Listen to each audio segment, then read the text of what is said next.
Coming to you live from a secret location near the port of Asheville, in the heart of the beautiful Blue Ridge Mountains of western North Carolina, it's my 41st weekly Sunday live stream. Thank you for tuning in. Tips are appreciated. Hope you're well. Hope it's a beautiful day wherever you are. It sure is here in the port of Asheville.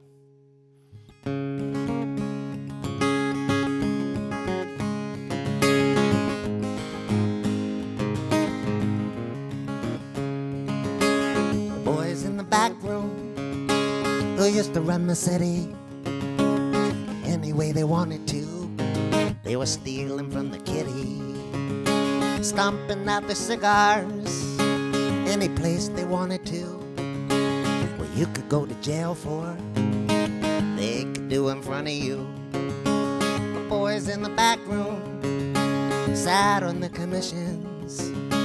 They were supposed to regulate the factory emissions. Toxins in the air, toxins in the water. These were our protectors. They were sanctioning the slaughter.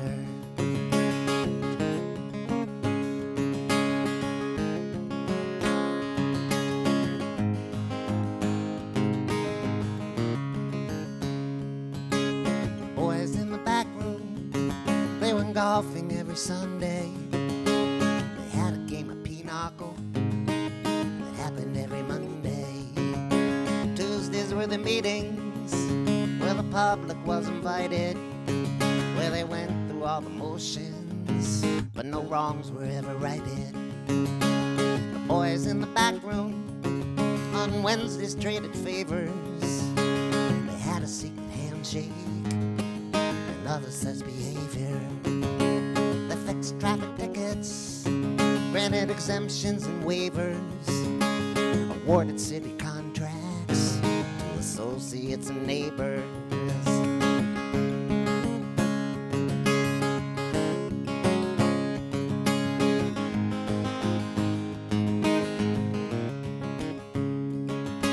The boys in the back room, they were desperate to hold on, assassinating characters, whoever might have told on them. But the day did finally come when they stood before the jury. Some guy sent to prison. It was a one-paragraph story. The boys in the back room who just used to make the rules any way they wanted to. They thought that they still had the people fooled.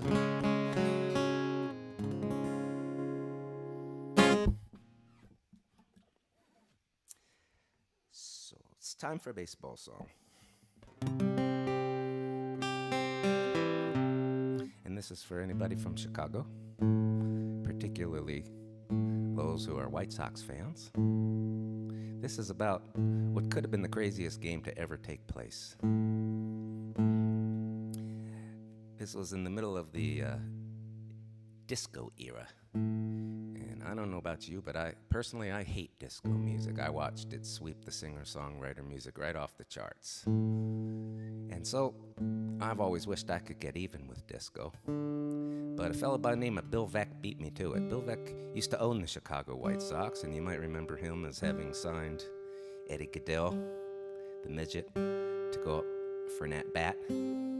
But on this particular day, they ran a promotion with one of the local rock radio stations. There was a DJ by the name of Steve Dahl, and they decided for a doubleheader game, the price of admission would be 98 cents, which was the number on the dial of the rock station. It would be 98 cents if you brought a disco LP to the ballpark to be blown up in between games. And that's exactly what they did.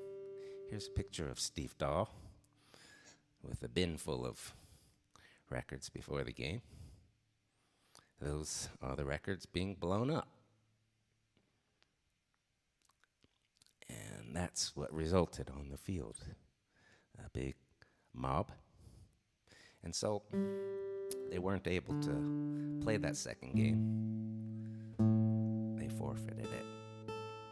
And that evening is known as Disco Demolition Night.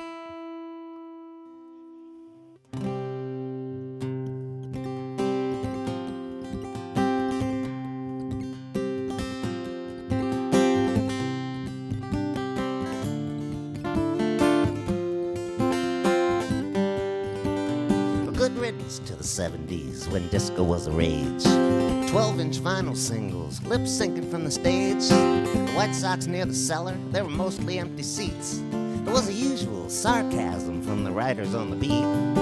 The owner of the White Sox was a fella named Bill Vack, master of promotions, things you never would expect. Guy who signed a midget and then sent him up to bat. This time, signed off on something even crazier than that. In between games of a twilight doubleheader, rock and roll DJ would blow up disco records. If you brought an LP and dropped it in the crate, you'd only have to pay 98 cents. Admission at the gate. All the buses to the ballpark, you didn't see a lot of kids. Didn't see too many baseball caps or many baseball mitts. People had been drinking long before they paid their fares. Traffic on the freeway backed up to O'Hare. Comiskey Park, Chicago didn't have as many seats as was needed to accommodate the thousands in the streets. They started climbing fences, they started climbing poles. They had come to conquer in the name of rock and roll, but a slight miscalculation they had underestimated by just how many people disco was so deeply hated. More police were needed, but nobody thought to call. The person on the sidewalk burned a John Travolta doll.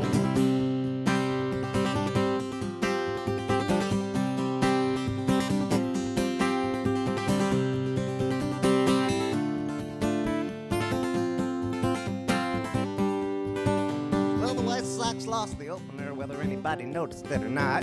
There was trouble brewing in the air, but all you could smell was pot. Crowd was growing restless for the real show to begin. When the grounds crew came a-hauling all those disco records in, the Jeep the DJ rode in on stopped in center field. Driver left the motor running, left his hands upon the wheel. 1 foot on the gas pedal and 1 foot on the brake.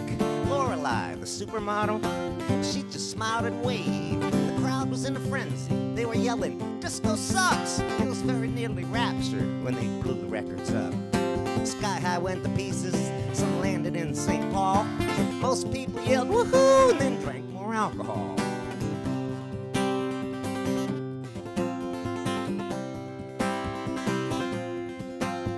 Out then a bunch of knuckleheads jumped the right field wall. Jeep got through it just in time before the free-for-all.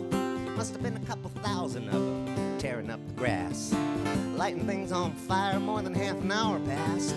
Bill Vecchi stood at home plate, his face as red as beets. He pleaded through the PA system, "Go back to your seats." The crowd began to mimic him with a "Go back to your seats." Hey, a couple having sex at second base did not obey.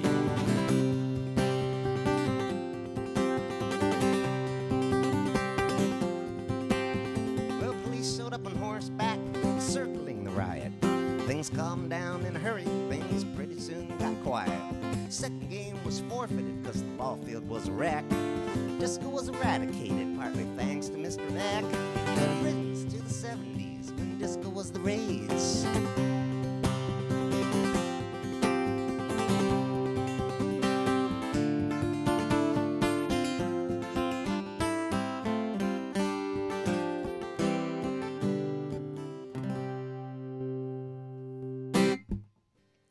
If you're watching me on Facebook, you can follow me, and that way anytime you're on Facebook and I go live, you'll get a little notification letting you know.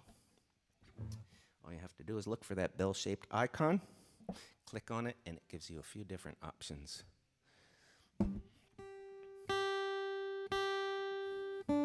This is the story of a doll. doll's name was Gerda, and I'm going to show you Gerda.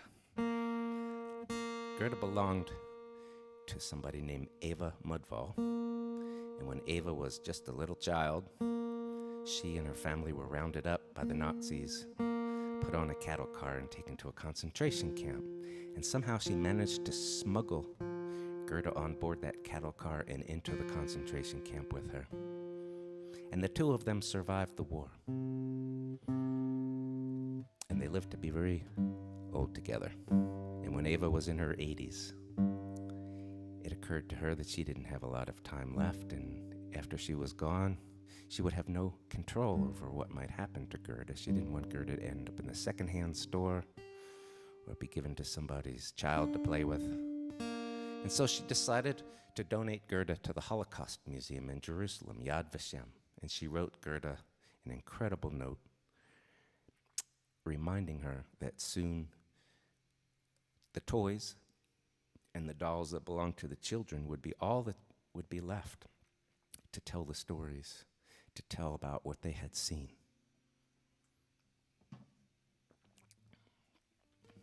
So that song's called Gerda.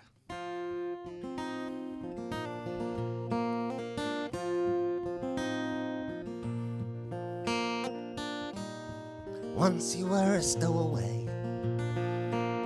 You kept quiet for 3 whole days. Or even when they stopped the train, you never cried, you never once complained.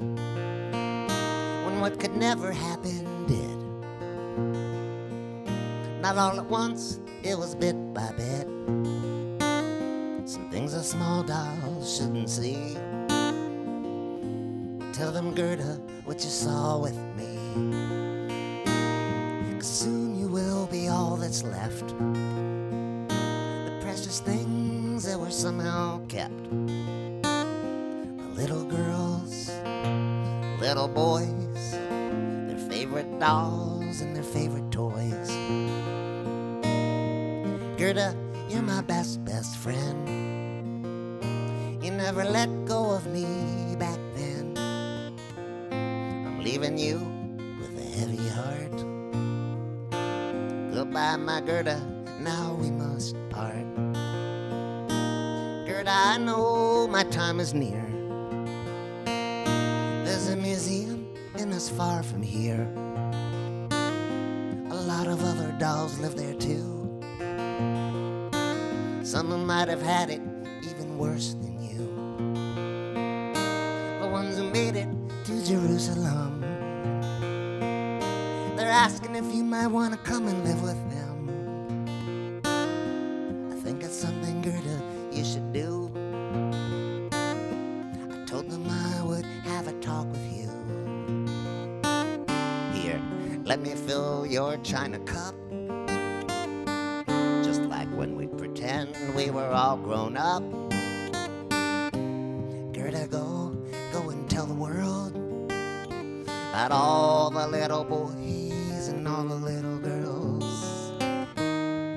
Tell them, Gerda, what we saw. The good, the bad, Gerda, tell it all.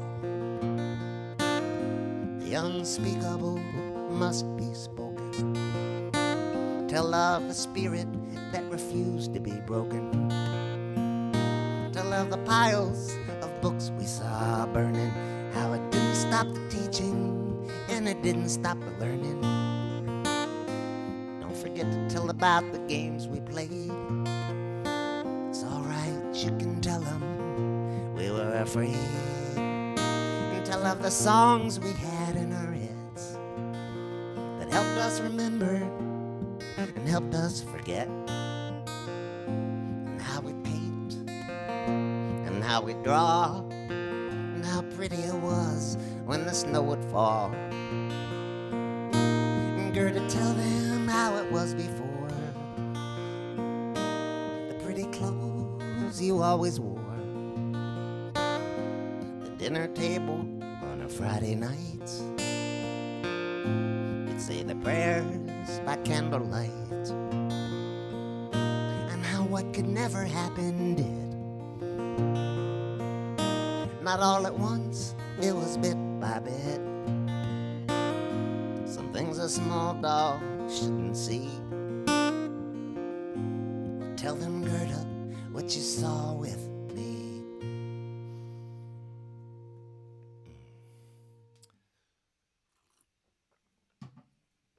Now,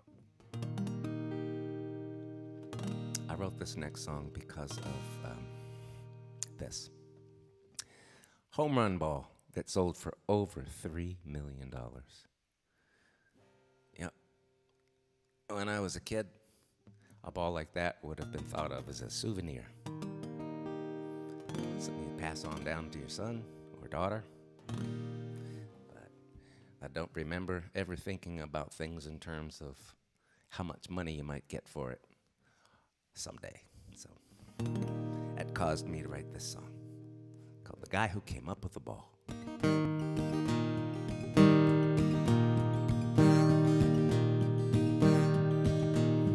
Flash bulbs were going off as the batter approached the plate. They had to replace the balls with ones that could authenticate. Everyone knew it was gone. One swing was all it took. The batter stood and admired it. The pitcher didn't even look. Now the guy who came up with the ball, the one on the bottom of the pile, he was missing a couple of teeth from his $1 million smile. He was sporting 2 black eyes. He was missing most of an ear. His shirt was torn and tattered, and his hair was soaked with beer. Gone. It ought to make a nice souvenir. Oh, you can kiss that baby goodbye. That ball is out of here. Security let him away. They pretty well saved his skin. There was a doctor in the house, put some stitches in his chin. Well, now the ball would pass the test under ultraviolet light. There was the asterisk. Yeah, that was the ball, all right. And now the guy who came up with the ball, he was famous for 3 or 4 days. Everyone wanted a piece of him. Everyone knew his face. Letterman wanted him on, and so did Oprah and Conan O'Brien. The White House receptionist phoned to say that the president was on the line. Going, gone. It ought to make a nice souvenir. Well, you can kiss that baby goodbye. That ball is out of here. Who came up with the ball, he heard from the IRS. They wanted their $500,000, not 1 penny less. We're going once, or going twice. Sold, said the auctioneer. But who can really say what it's worth? Except maybe the price of an ear. And now the guy who acquired the ball, he could not tell you which was which, a fastball or a changeup. No, he was just filthy rich. His boy took it to school.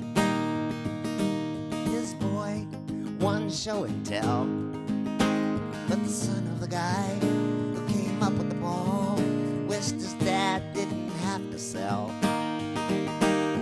Going, gone. It ought to make a nice souvenir. Well, you can kiss that baby goodbye. That ball is out of here. Going, gone.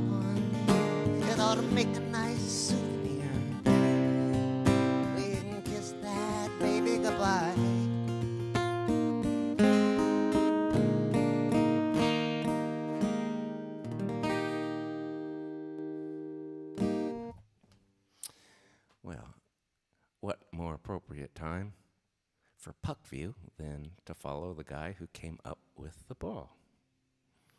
Today's featured puck, the old Minnesota North Stars, one of the unoriginal six after the National Hockey League doubled in size from 6 teams to 12 teams in 1967.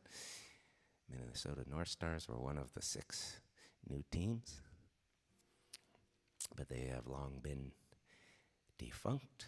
They ended up merging with another team and then moving to Dallas, where today they are the Dallas Stars. And that's your hockey puck lesson for the day. Let's see here. Years ago, I was an apple picker, and an orange picker, and a grapefruit picker. Lemons and limes, pears, peaches. And this song is about what used to happen in the apple orchards out near Wenatchee, Washington, where all of the pickers, besides myself, were illegals from Mexico, and they all had to worry about the immigration police that would come around and make surprise visits and try to catch them and throw them out of the country.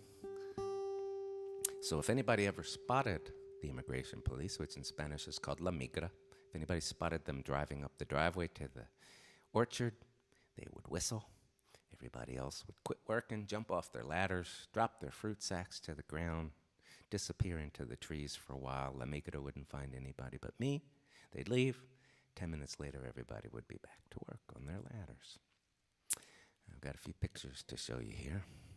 Here's an apple picking ladder, and you'll notice that on the one side, across from the stairs, is a single pole, and that pole can be moved around side to side or lengthwise. And the reason it is like this is because it makes it easier to pick on hilly orchards where you wouldn't ordinarily be able to balance a normal ladder. You can throw that long pole over one of the limbs and then have it on the end of it on the ground, and you can just adjust the angle of the ladder so that you get your balance on a hillside.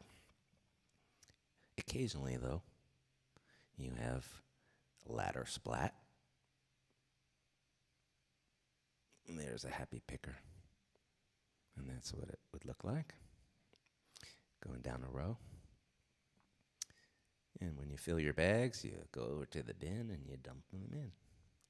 And so on a normal day, I would pick 7 or 8 bins. My best, maybe 9. But some of these guys could pick 15, 16 bins in a day. They were amazing.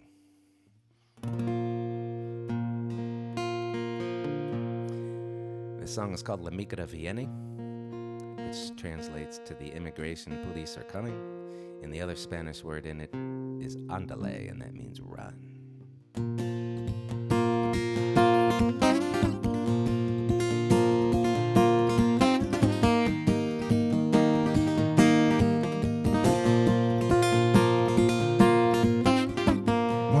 Chili, the air was crisp as a striped or red or golden delicious. Couple tortillas, coffee with rum. By the time the sun came up, would have half a bin done.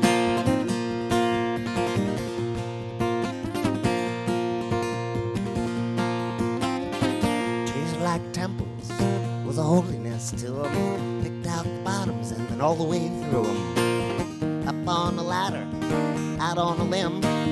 Trees like temples, and I love being in them.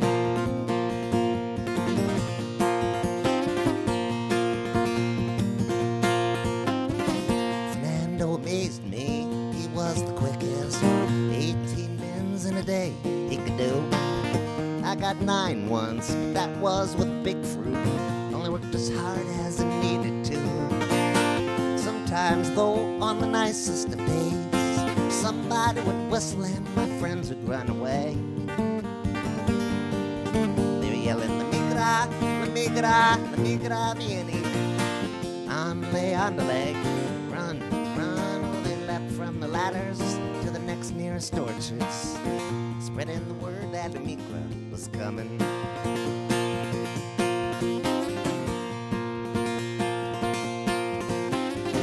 My Spanish was stiff, little too formal. I cracked them up, they taught me to cuss. You can bet I was cussing when they all went running. You can bet I was cussing at the big yellow bus.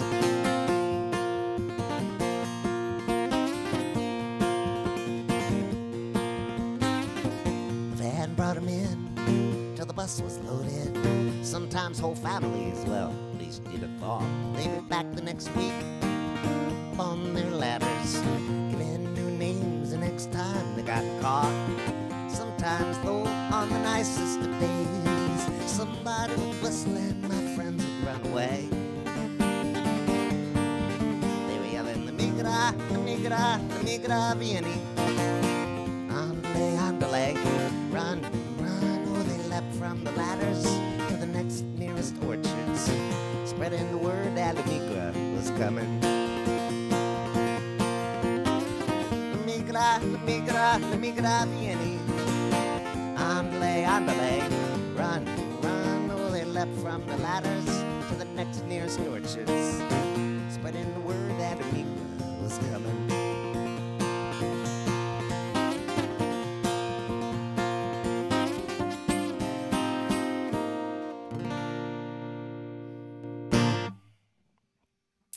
If you're interested in picking up recordings of mine, you can get CDs directly from me at my website, chuckbrodsky.com.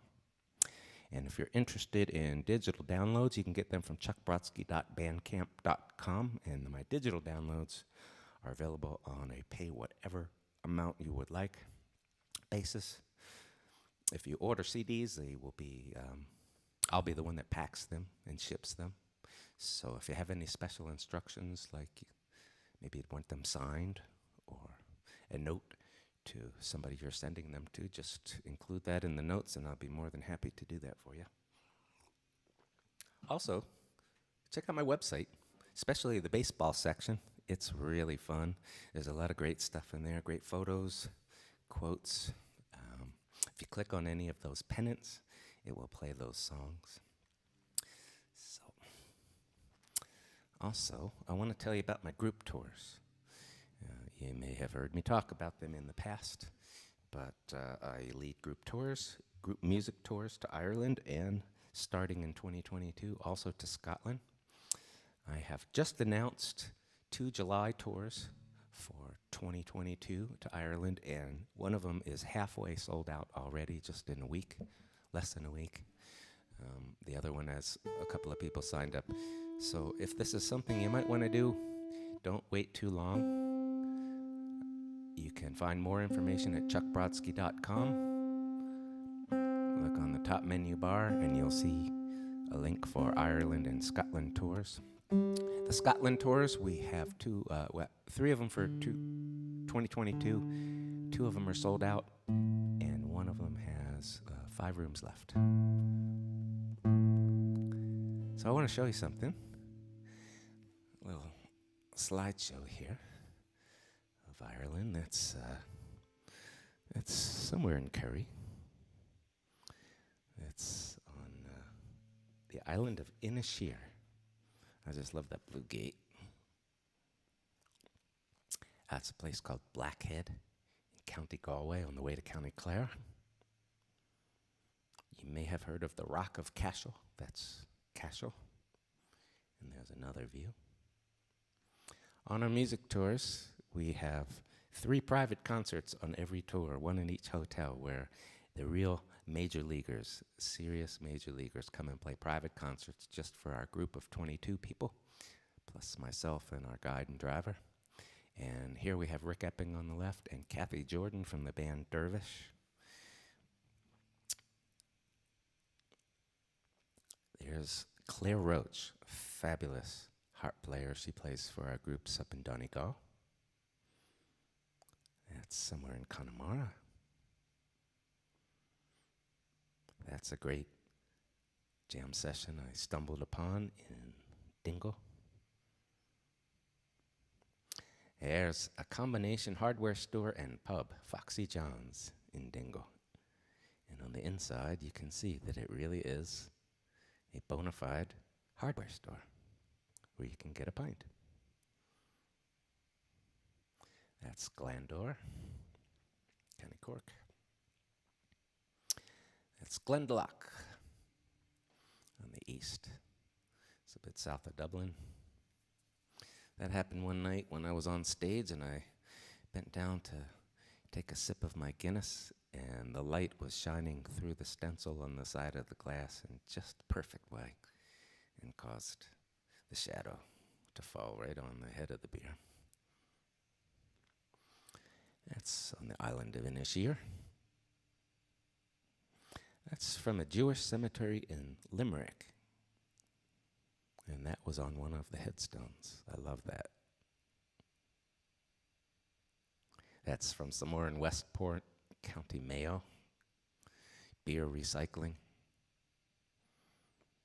Those lobster pots are on the island of Inisheer. That's looking out the door of Grace O'Malley's castle on Achill Island, County Mayo.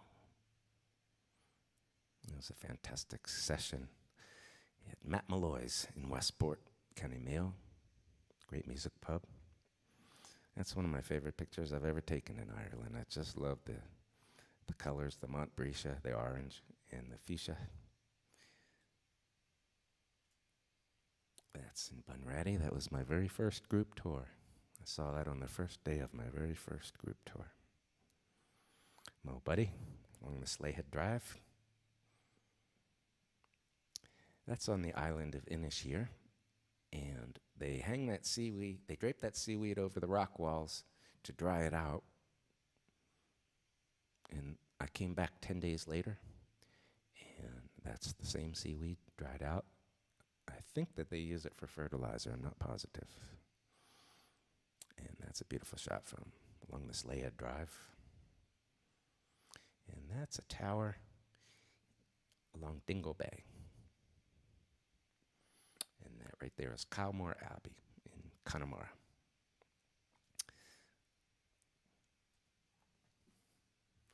Hope you enjoyed the little slideshow. You'll see things just like that if you come with me. This next song is about a character who lived in the town of Skippery, the west part of County Cork. And during the terrible famine during the 1840s, when many, many people either died or emigrated, people were dying in such huge numbers it wasn't possible to give them proper burials, and many were buried in mass graves. This is one such mass grave. This is Abbey Strury Cemetery outside of the town of Skippery. And in this location, they say about 10,000 people were buried. And one of them was a little 3-year-old boy by the name of Tom Guerin. And Tom Guerin grew up to become quite a character, became a bard, a poet.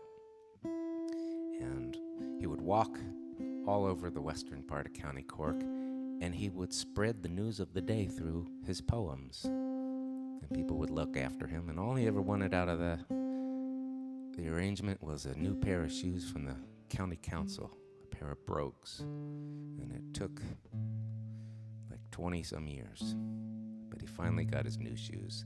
And you'll notice this one verse here, I rose from the dead in the year 48. I incorporated this entire verse into the song here, and then I tried to write the rest of it in a similar style. This is called New Shoes for Tom Guerin.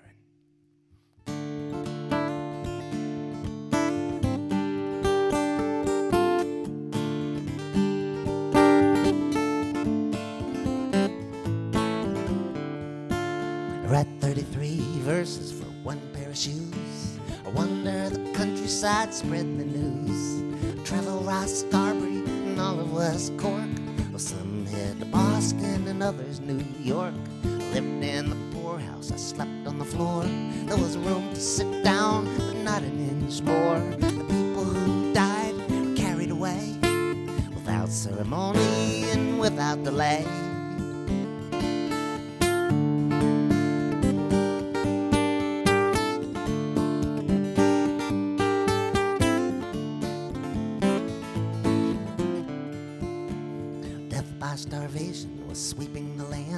On my little shoulder, it lay its cold hand. My mother, she begged for a coffin for me. They all thought I died when I was only 3, but the gravedigger shovel plunged in the dirt, struck me so hard it must have hurt. Though some say I moaned, some say I screamed, all agreed I wasn't as dead as I seemed. Now I roam all the world, admire each scene, tax on the ratepayers I've never been. I only appeal to you now for a pair of probes, and I'll vanish again into air.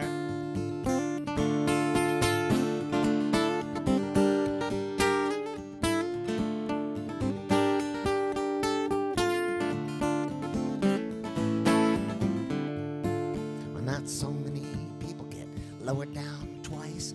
I don't recommend it, just once should suffice. I'm the boy who was buried and dug up alive, the poet, the genius, the one who survived. I rose from the dead in the year 48, when a grave at the abbey had been near my fate. Since then, for subsistence, I've done all my best. The one shoe points eastward and the other points west. I roam all the world, admire each scene, tax on the ratepayers I've never been. I only appeal to you now for a pair of probes, and I'll vanish again into air. Yes, I only appeal to you now for a pair of probes, and I'll vanish again into air.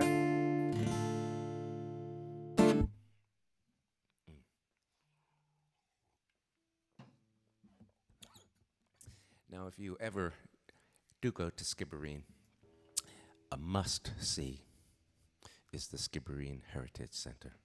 That's where I learned about this song. It is just one of the most remarkable places in all of Ireland that you could ever visit if you're on a tour there, whether you be with a group or by yourself.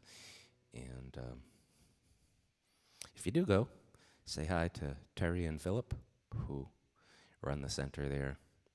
They were tremendously helpful to me, giving me background information to help me write that song. So,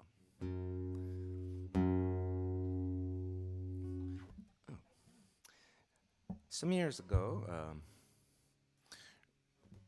I think it was 2006, but I really should check my dates ahead of time. I was in a movie, a major movie. It's called Radio, and it was about a personal friend of mine, 2 personal friends of mine, one being Radio, who was a developmentally disabled man from South Carolina, Anderson, South Carolina, and the other was a high school football coach named Harold Jones, now retired. And Harold was the coach at T.L. Hanna High School in Anderson. And I wrote the song after reading an article by a fellow by the name of Gary Smith, who wrote for Sports Illustrated. My dad clipped it out and sent it to me, which was a real turning point at the time, because up until then, all the articles my dad ever sent me were about young men my age who decided to give up music and go back to college. So this was great. It was a wonderful story. Moved me right away. And as I started to write this song, I realized it was exactly the kind of story that I want to tell.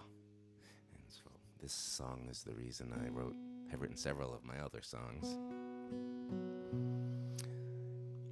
It's called Radio.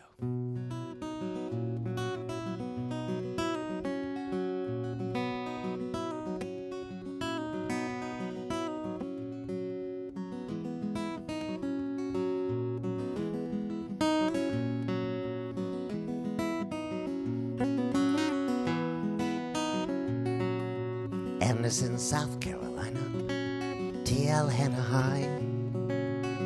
People there will tell you, just ask any passerby, that the kid who speaks in gibberish.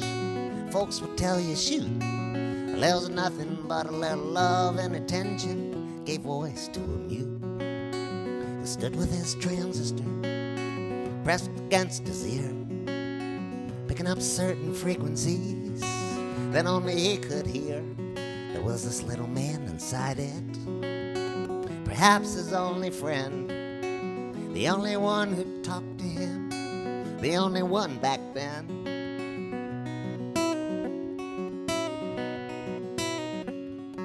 Well, Coach Jones yelled, "Come here, boy," to this kid up in the stands. He was mimicking him loudly and making gestures with his hands. The players on this football team exchanged uneasy glances. He jumped when Coach said to jump, but how slow the boy was advancing.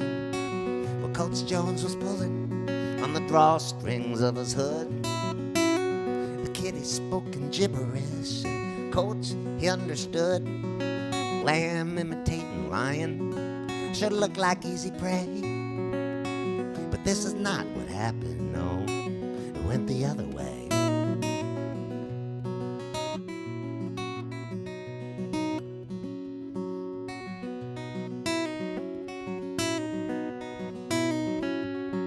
This kid they nicknamed Radio was 18 going on 6. The team needed a water boy, so the job was his. Coach convinced the principal to bend a couple of rules. They'd pick up Radio every day on the way to school. And everywhere that Coach Jones went, his lamb was sure to go. They tried him out in special ed, but his marks were too low. The kid's now in his 60s. His hair is sprinkled white. For 40-some years he's come to school, but cannot read or write.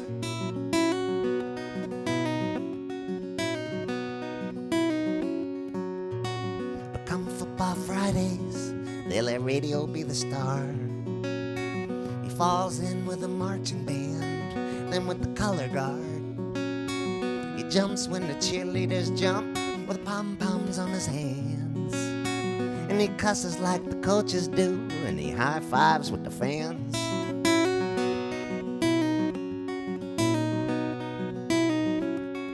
Well, they give Radio report cards. They give him varsity letters. They let him wander freely in his T.L. Hanna sweater. He visits all the classrooms. If ever there's a test, he whips out his box of crayons and he tries his very best.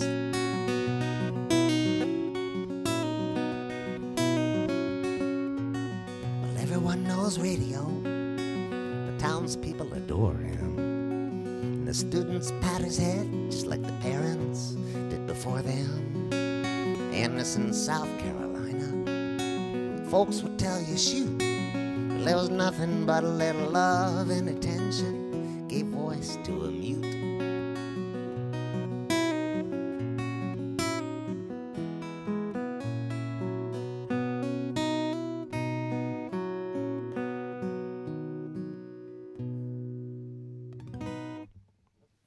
I've got a little slideshow for you.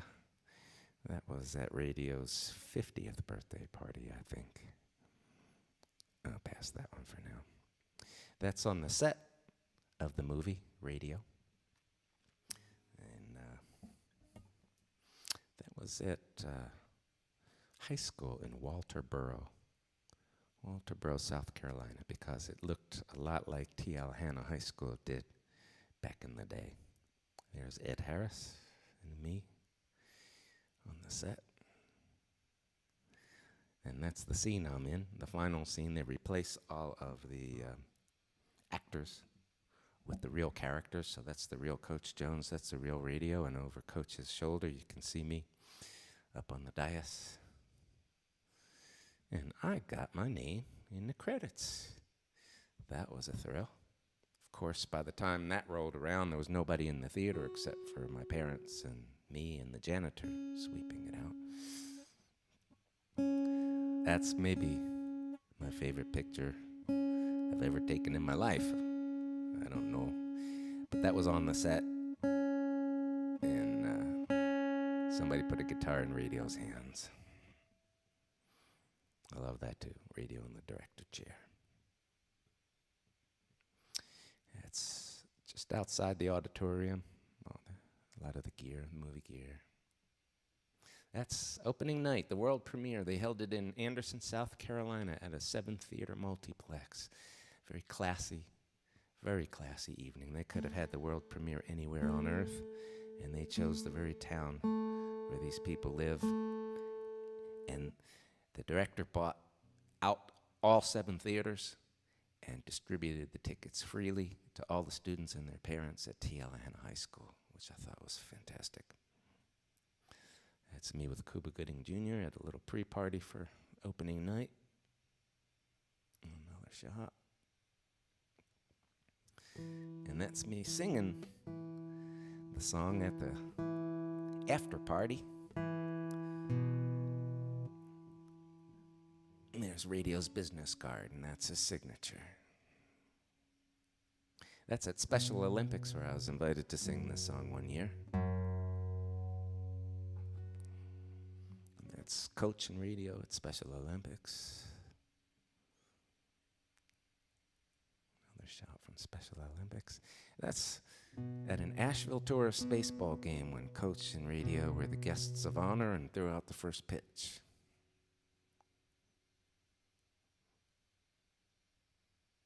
And that's Radio's birthday party. Hope you enjoyed that. So once again, if you're watching on Facebook and you'd like to follow me, just look for that little bell-shaped icon at the top where the red arrow's pointing.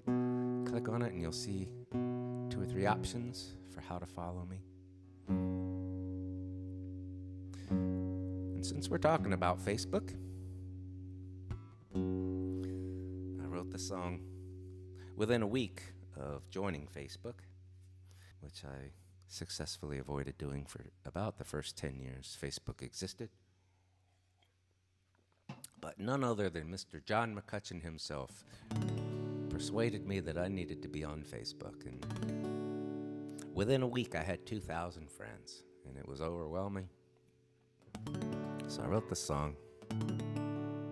I now have 5,000 friends, which is the limit, but if you try to become Facebook friends with me and it tells you I'm full, just try again a day or 2 later, because people also unfriend me. Sometimes I sit here in the dark, just the light of the screen. Maybe I don't get dressed, have a little more caffeine. Sometimes I stay up late, time goes by, I say what's on my mind, and I hope for a reply. I never stay away long, start missing all my friends. I post my photographs, use my very best lens. Sometimes the comments never come, sometimes I sit and I wait. Oh, won't you please like me? Says someone who can't relate. Nobody ever writes me letters, I don't know why I have a phone. I got a couple thousand friends now, I don't feel so alone. Sometimes I drop them a line, sometimes they think of me too. They want to know if I'm okay in just a sentence or 2. And I know who cooked Italian, I know who got new shoes, I know who had to pull a tranny, who's away on a cruise. I know who got that dreaded letter, I know who just switched shampoos, I know who's using smiley faces, I know who's got the blues, I know who likes what, I know who's friends with who, I know what everybody just did, what they're planning to do. I know who's having a birthday, I know who just lost their job, I know it rained in Sarasota for a little while and then it stopped.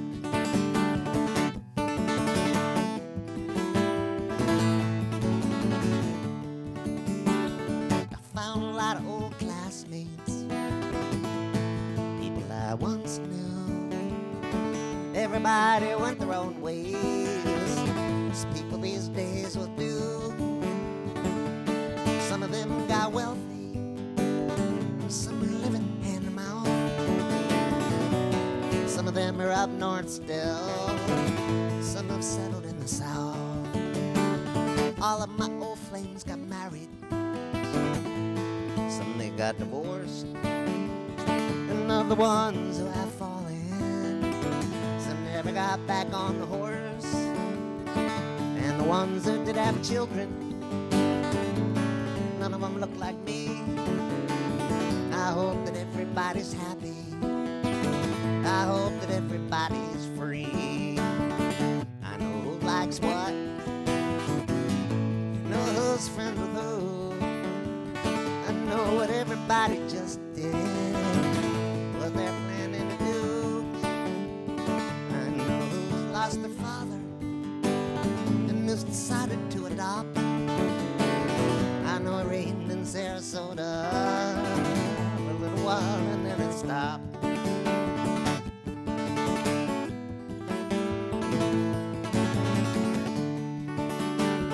Prayers, my friend in Uganda, my friends in Israel and Iran, Nova Scotia, Ireland and Denmark, Lithuania and Japan. Well, I hope someday to meet them, their place or mine. But for now it makes me happy when I see them here online. And I know who got a puppy, I know whose rose bushes died, and the ones who own ponies, sometimes I tell them I can ride. You know, I flirted with some women, well, these days how can you tell? Some of them could have been men. And then there was the time when Elvis asked if he could be my friend. I know who likes what, know who's friends with who. I know what everybody just did, what they're planning to do. I know who's fighting cancer, sometimes I just start to sob. I know it rains in Sarasota for a little while and then it stops. I know it rains in Sarasota for a little while and then it stops. I know it rains in Sarasota for a little while and then it stops.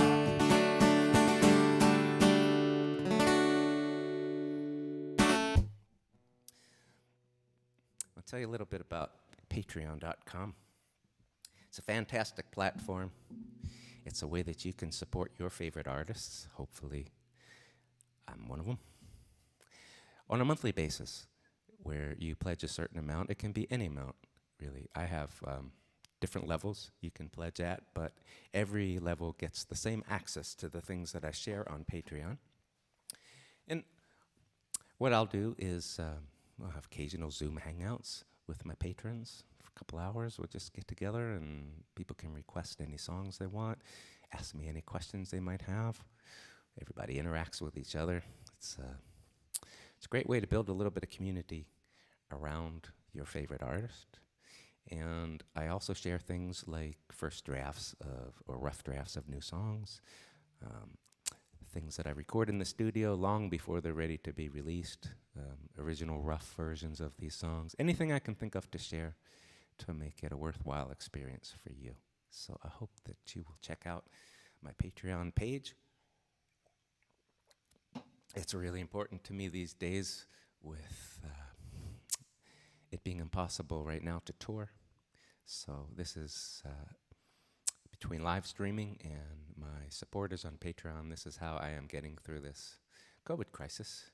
And I hope you'll join me. Thank you. It's time for my weekly magic trick. Abracadabra, presto changeo.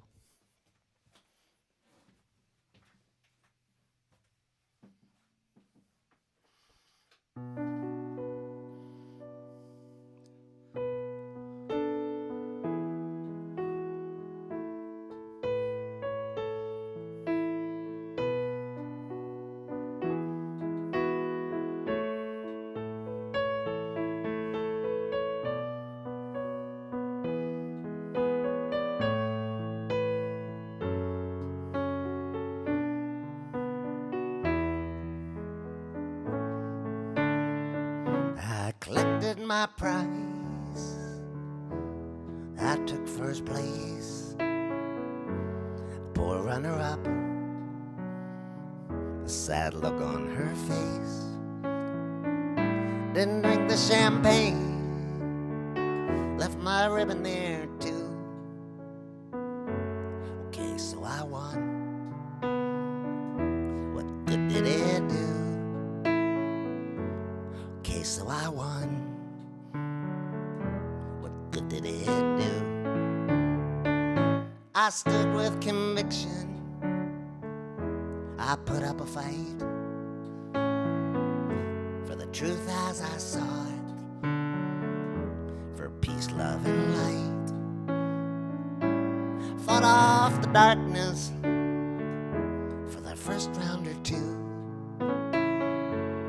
I got my licks in.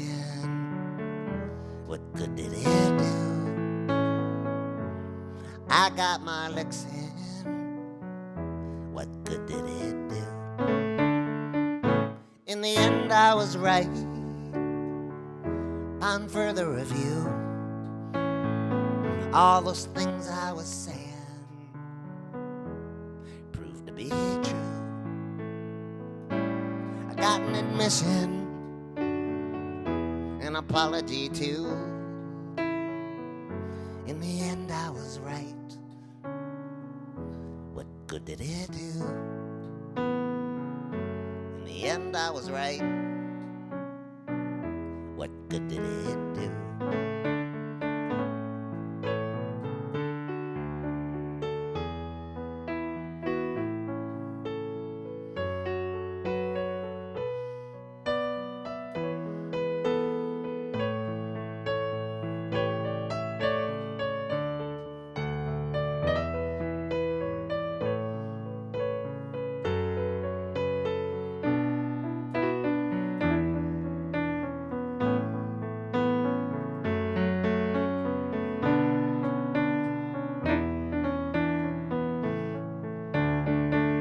And in the end, I was right. Upon further review, all those things I was saying proved to be true. I got an admission, an apology too. In the end, I was right. What good did it do? In the end, I was right. What good did it do?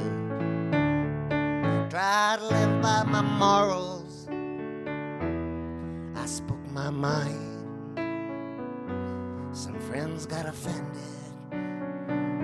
One or two, they resigned. I was just being honest. They already knew. I just tried to remind them. What good did it do? I tried to remind them. What good did it do? And I could hold a grudge. I could probably hold two. If I didn't learn to budge, could end up holding quite a few. Didn't like being angry. It's not enough being right. Rather be happy. That's a hard enough fight. Rather be happy with all of my might than to sit here and stew. What good would it do to sit here and stew? What good would it do? Rather be happy, happy with you.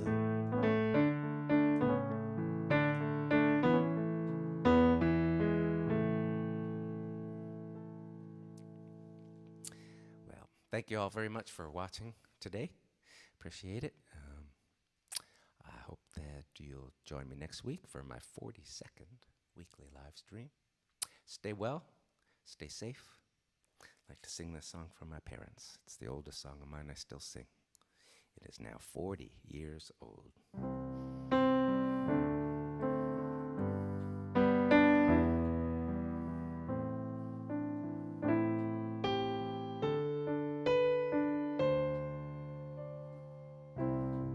Well, I hope I see you later, 'cause it's time for me to go. That's my ride that just pulled over, and it sure was good to know you. So go answer your calling, go and fill somebody's cup. If you see an angel falling, won't you stop and help them up? We are each other's angels, and we meet when it is time. Keep each other going, and we show each other signs.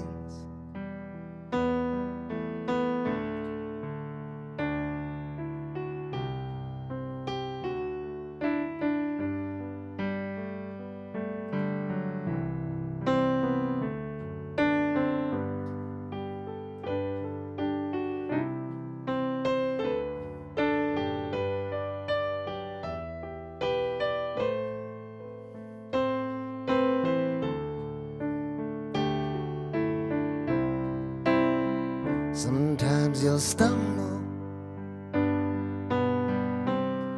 sometimes you'll just lie down,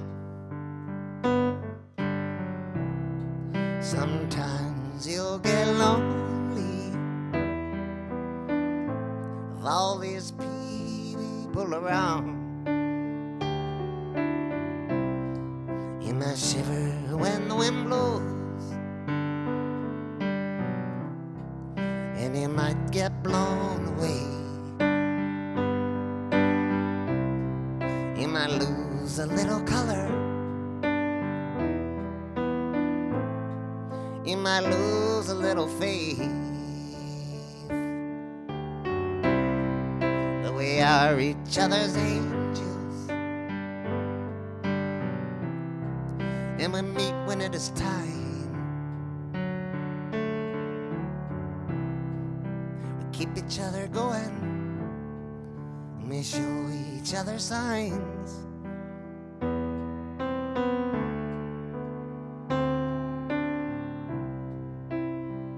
So thank you for the water.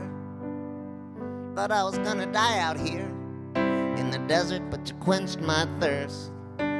Break a little bread together, got a little manna. It was a gift for someone who was passing by, offered me a lift. We are each other's angels, and we meet when it is time. Keep each other going, and we show each other signs.